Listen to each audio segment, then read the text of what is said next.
Welcome back to Newsmaker Live. We're discussing U.S. presidential election that was held in held yesterday. Yeah, that long night, long night. Yes, it was. Yes, it was for Floridians. It was even longer. Lines up till midnight. Yes, Voting that's past right, midnight. that's right. I've never heard of that. Yes. They just in can't the figure it out there. My goodness.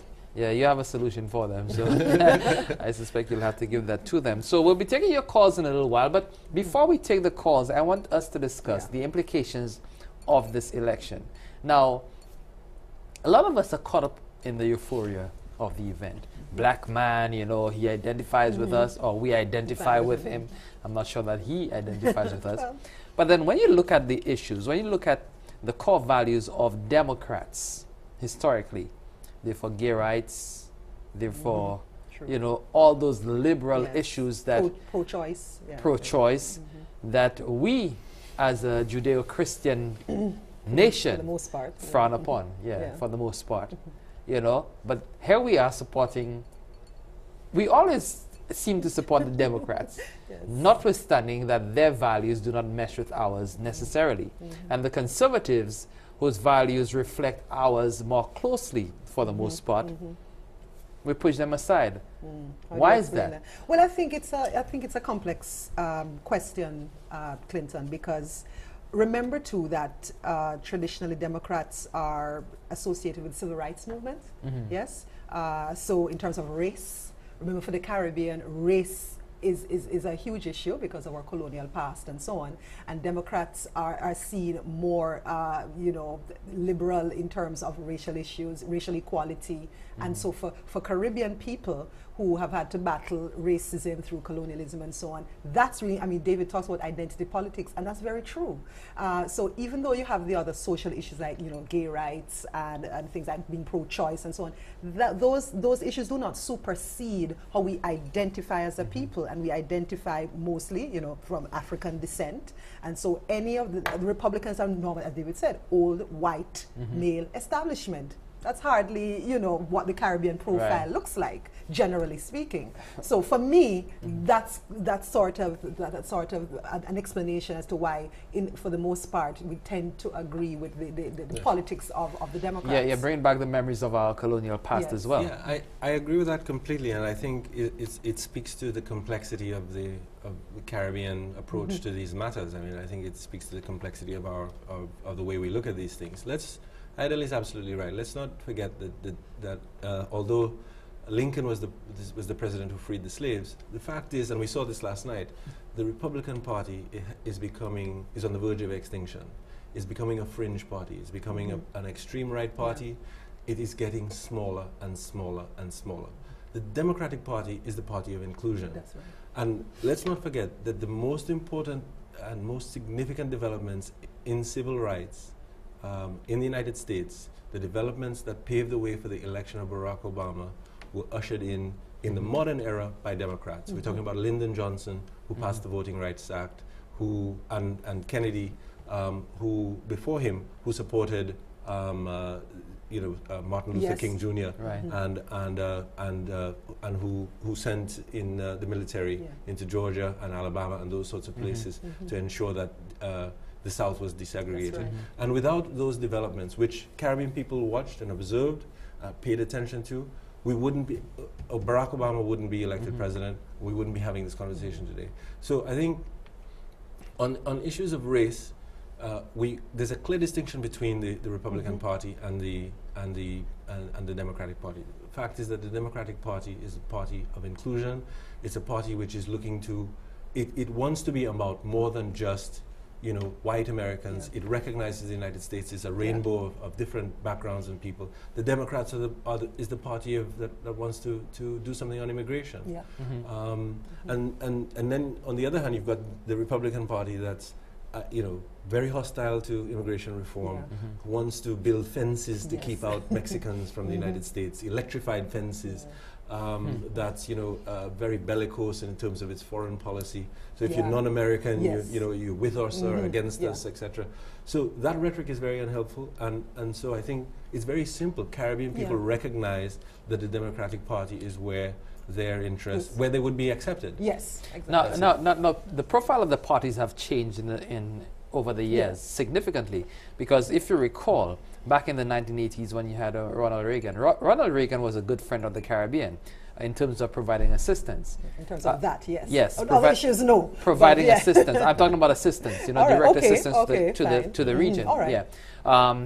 The Democrats were more internal looking. They were more like a welfare party, where you have them focusing on their people, making sure that their people are taken care of. And if we can give, then we would try to help. Right. But that has changed over the years. That has I was looking at some figures here. It will take too long for me to go through them, but you see some significant financial involvement of the Democrats in the region. So I mean, what really does that mean? I'm not sure that I agree with that, Clinton. You have to remember, in the 1980s, we were at the height of the Cold War. Right. The United States under Reagan was ideologically, very opposed to communism. You had the USSR as the other world superpower, and lines were drawn globally. So there was a reason for the support. There was a very important and very strategic reason as to why the United States paid any attention to the, and even then it was just patronizing attention. It was just attention when, obviously the events in Grenada. That's right.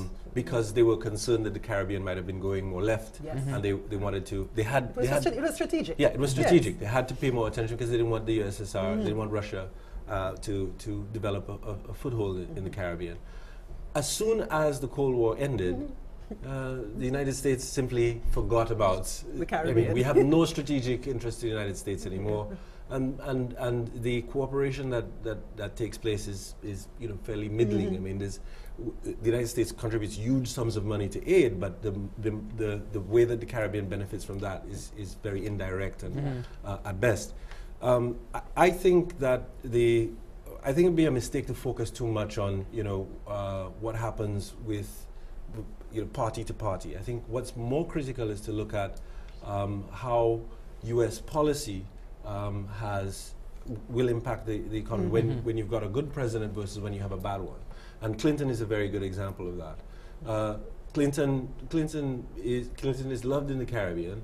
But Clinton is also, it was also under his administration that the challenge to the preferential arrangements for bananas was pursued.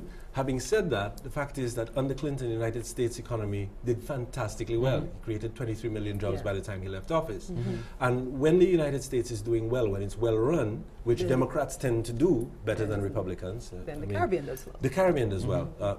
We have more people who have, and that's what's going to happen if Obama can just keep, even if just some minimum momentum, and the United States economy grows, even at in small fits, we're going to see some knockoff, because the bottom line is, when Democrats are in office, if the economy is doing well, people have more money to spend. They're going to take the trips. They're going to take the cruises.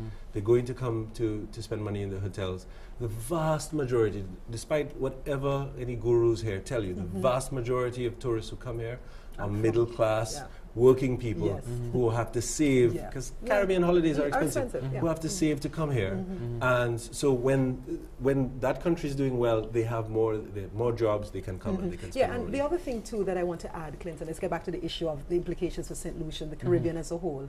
As David said earlier, yes, I find the Democratic Party, and Obama in particular, has a more inclusive view of the world, has a view that says, other places, other regions matter, and not just for strategic or military purposes. And so with an Obama administration in office, I think should any issues come up that could possibly divide, say, the region from how America sees it. To me, the dialogue would be more open, whereas I sense with Romney and the Republican parties that there'd be more of a dismissive, maybe a more dismissive approach to the rest of the world, and especially Caribbean that is struggling and trying to hang on to the coattails of things. But I see that as a new approach, though.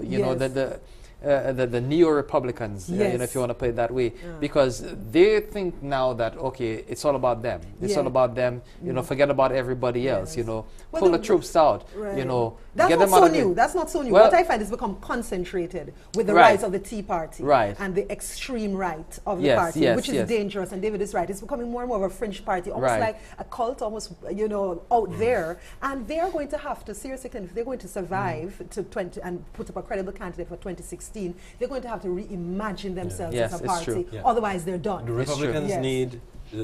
Republicans need a Bill Clinton. That's what they need. They need somebody who can go to the middle. Ain't gonna happen. but let me just extend this point a little bit, because again I agree with ayodele here that also we talk, there are two ways in which the U.S. developments in the U.S. have a direct impact on us. When the U.S. has a very unilateralist foreign policy, when the U.S. is running off, getting into wars, certain things happen. Their economy suffers at home. People have less money to spend abroad. We have economic troubles here, and then internationally things go bad. So when things go bad internationally, gas prices go up. Other economies suffer, and that impacts us. Now, so strategically, I certainly think if Romney had won, because he was someone who, he was clearly a foreign policy neophyte, didn't know what he was about, and I think there would have been legitimate cause to worry that he might have made some missteps, at least in the early stages. You think Palin would have been his Secretary of State? Well, then Caribbean would be certainly, I don't but I think if Romney had won, we certainly would have had, we would have gone back to that very unhelpful rhetoric that we saw during Bush's time, which axis of evil and this sort of thing. And that would not have been good globally. Right now, I think the world is wary of war. We want to get back to sort of more peaceful times internationally. We want to, I think there are obviously some major challenges in terms of Syria and Iran. And whether it was Romney or Obama, those two issues are going to be major in the next few years. But how they're handled is key. And I think at least with Obama, there's a chance that the way it's going to be handled is going to be very considered, very deliberative, and diplomatic as well. Where he can, and if he needs to, then he will act. If he's employing force, then it hopefully will be a last resort.